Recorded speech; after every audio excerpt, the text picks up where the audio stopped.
তুমি কি জানো উম্মত, আমি 23টা বছর টানা তোর জন্য কেঁদেছিলাম। আমি এমন কাঁদা কাঁদছি রে উম্মত তোদের জন্য।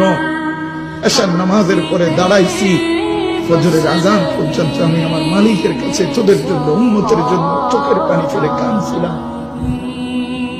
আমার এত চোখের পানি তোর দিল গলাইতে পারলো না।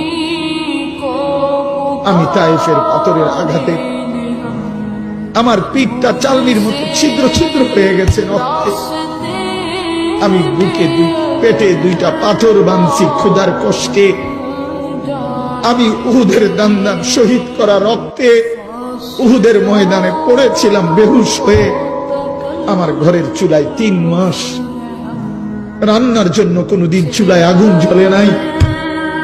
আমার এত চোখের পানি, এত রক্ত, এত ক্ষুধার কষ্ট কিছুই তোর